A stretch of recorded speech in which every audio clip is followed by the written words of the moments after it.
चलिए उत्तर प्रदेश की बात कर लें, फिर मैं देवेंद्र आपके पास आ रही हूँ। जरा 80 सीटों का जो रुझान है वो आपके सामने रख दें, क्योंकि एक बार फिर से मुझे बताया जा रहा है कि ये चली बदली है। बागपत, गाजियाबाद, गौतम बुद्ध नगर, बुलंदशहर, बिजनौर, अच्छा कैराना जो थोड़ी देर पहले तक बीजेपी के पास दिखाई दे रहा था, ये एक बार फिर से समाजवादी पार्टी के पास दिखाई दे रहा है।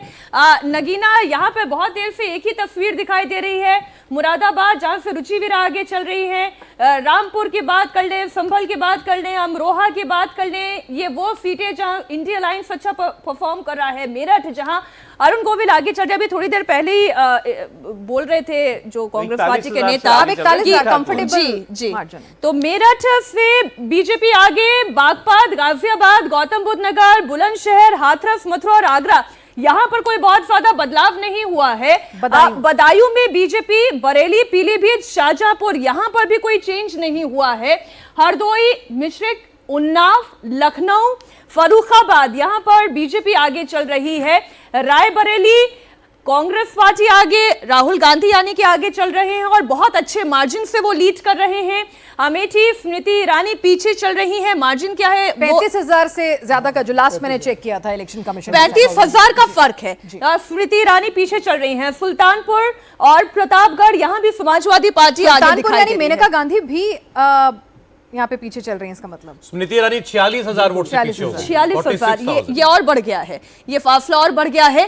कानपुर, अकबरपुर, झांसी, हमीरपुर, बांदा, ये वो सीटें जहां पर बीजेपी लीड कर रही है। जालौन, कन्नौज, इटावा, देखिए कन्नौज, इटावा वाला एक ये आंकड़ा बदला है। ये थोड़ी देर पहले तक बीजेपी यहाँ पे लीड कर रही थी, लेकिन अब यहाँ पे समाजवादी पार्टी लीड कर रही है। कन्नौज, जालौन, फतेहपुर और कौशाम्बी, यहाँ समाजवादी पार्टी लीड कर रही है। श्रावस्ती, अंबेडकर नगर, अयोध्या में अभी भी परिवर्तन नहीं आया है। यहाँ पे ये फासला कितना हुआ है, अगर पिनाज साहब थोड़ा देख के बताएं। अयोध्या में समाजवादी पार्टी जो है वो लीड कर रही है। Barabanki, Congress party, Prayagraj, Congress party, Phulpur, Samajwadi party lead कर रही है।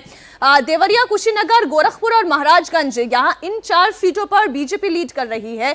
वाराणसी, भदोई और सलेमपुर, इन सीटों पर बीजेपी लीड करती दिखाई दे रही है। इसका मतलब 1, 2, 3, 4, 5, 6, 7, 8, 9, 10, 11, 12, 13, 14, 15, 16, 17, 18, 19, 20, 21, 22, 23, 24, 25, 26, 27, 28, 29, 30, 31, 32, 33, 34 सीटों पर इस वक्त बीजेपी लीड करती हुई दिखाई दे रही है।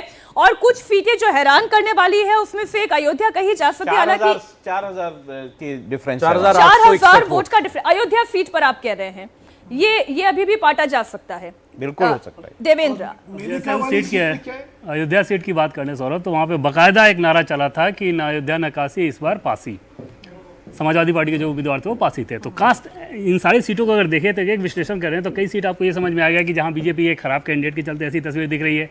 दूसरी जगह पे जाति बहुत प्रभावी रही। तीसरी चीज़ जो बात हो रही थी, आज जो मैंडेट है वो किस चीज़ का मैंडेट है, कि हम बीजेपी ने या कांग्रेस ने जो कहा वो हुआ कि नहीं, या फिर नई सरकार बनाने का।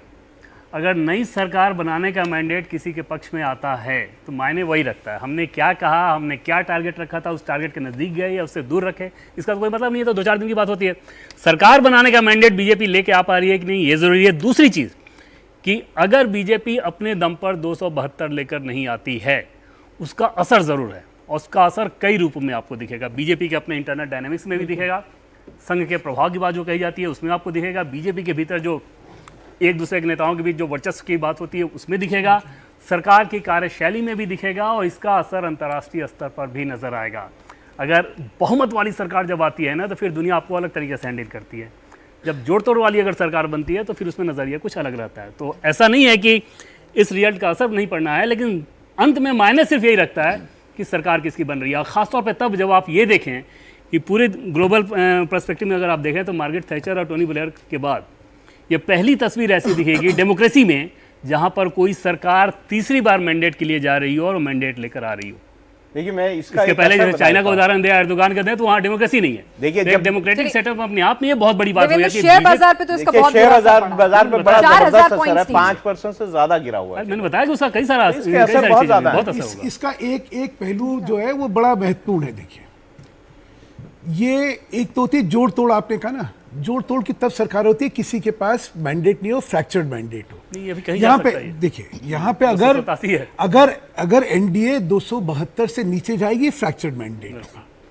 अगर एनडीए, क्योंकि ये प्री पोल अलायंस है, एनडीएम के साथ ही पहले से तय है। नहीं, प्री पोल अलायंस में भी मिनट सौरभ, में बदलता है। नहीं, रेडियो मैं- नीति मैं- में मैं- है। अलायंस में भी अलायंस आपकी पार्टी बात- दबाव डालते हैं। मैं देवेंद्र की बात से पूरी तरह से सहमत हूं। इसका असर जो होगा भारतीय जनता पार्टी के संगठन में पड़ेगा, संघ का जो हस्तक्षेप रहेगा उसके अंदर पड़ेगा। प्रधानमंत्री मोदी जो बार बार बोल रहे थे कि तीसरी बार जब मैं आऊंगा तो मुझे कई कड़े फैसले लेना है, बड़े निर्णय लेना है। मुझे लग रहा है प्रधानमंत्री मोदी के जो बड़े निर्णय के जो प्लान होंगे उन्हें वो ठंडे बस्ते में डालना होगा। अगर एनडीए की सरकार बनती है, भारतीय जनता पार्टी अगर पूर्ण बहुमत की सरकार बनती, तो मोदी के जो एजेंडे होते हैं मोदी जी बिना किसी से पूछे लागू करते, जैसे 2014 और 2019 में किया था। अब प्रधानमंत्री मोदी को एनडीए के साथ सरकार चलाना है, इस बात को जानते हैं, तो उनको कई निर्णय अपने भविष्य के लिए छोड़ना पड़ेंगे। और निश्चित रूप से ये ठीक है, सरकार भारतीय जनता पार्टी अपने मन को सहला लो कि ठीक है हम सरकार बना रहे हैं, लेकिन ये मानना पड़ेगा भारतीय जनता पार्टी को भी ये बड़े मन से मानना चाहिए कि कहीं ना कहीं ये उनकी हार हुई है। जिस तरीके से 2014 और 2019 में भारतीय जनता पार्टी ने प्रदर्शन किया था, वह भारतीय जनता पार्टी का प्रदर्शन नहीं है। तो कहीं ना कहीं ये भारतीय जनता पार्टी के खिलाफ भी मत गया है।